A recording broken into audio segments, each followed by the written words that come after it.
26, 27, 28 છેલ્લા 3 દિવસથી ગુજરાતભરમાં જે પ્રવેશ ઉત્સવ ઉજવાઈ રહ્યો છે, આજે અમારે 28 તારીખને છેલ્લો દિવસ અમે મોતિયાપુરા પ્રાથમિક શાળામાં આવ્યા છીએ અને જે ઉત્સાહભેર બાલવાડીમાં પહેલા ધોરણમાં 9મા 10મા 11મામાં જે એડમિશન બાળકો લઈ રહ્યા છે એમનો પ્રવેશ કરવા માટે જે સરકારનો અભિગમ છે, દૂરદર્શી નેતા આપણા દેશના વડાપ્રધાન નરેન્દ્ર મોદી સાહેબે 2014માં પૂરા ભારત દેશમાં પ્રવેશ ઉત્સવ મનાવવા માટે એક હાંકલ કરી અને છેલ્લા 20 વર્ષથી જેમના મુખ્યમંત્રી હતા તો ગુજરાતમાં 20 વર્ષથી જે પ્રવેશ ઉત્સવ મનાવીએ છીએ એના ભાગરૂપે આજે અમે આ સ્કૂલમાં આવ્યા છે. આગળ સુખડા ગામે અમે જવાના છીએ.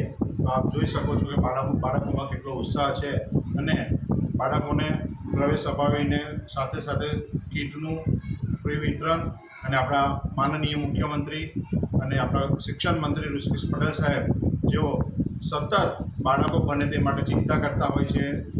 બાળકોને સ્કૂલ બેગ હોય, ચોપડા હોય જે મળી રહે, વાલીને એટલું બર્ડન ના આવે તે માટે સતત ચિંતા કરતા હોય. સારું ઇન્ફ્રાસ્ટ્રક્ચર આજે થઈ રહ્યું છે સ્કૂલોમાં એના ભાગરૂપે બાળકોએ આજે જે ઉત્સાહથી એડમિશન લીધું અને આવનારું ભવિષ્ય ઉજ્જવળ થાય તે માટે અમે આશીર્વચન આપ્યા અને માતાજીની પ્રાર્થના કરીએ છીએ કે જે આ 3 દિવસમાં પૂરા ગુજરાતમાં જે બી બાળકો એડમિશન લઈ અને પ્રવેશ લીધો છે તેમના ઉજ્જવળ ભવિષ્ય માટે મા સરસ્વતી માતાને પ્રાર્થના કરું છું.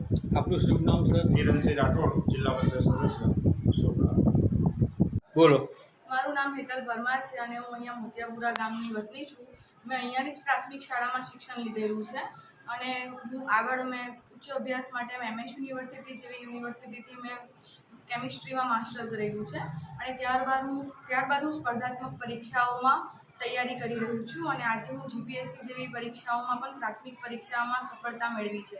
તો હું આજે આ શાળામાં આવીને જે નાના ભૂલકાઓ છે એમને આગળ શું કહેવાય સ્પર્ધાત્મક પરીક્ષાઓ કે ઉચ્ચ શિક્ષણ માટે જાગૃતતા મળી રહે અને શું કહેવાય એક મોટિવેશન મળી રહે તે માટે આજે મેં જાગૃત કર્યા. મેડમ, આપનું શુભ નામ? હેતલ પરમાર.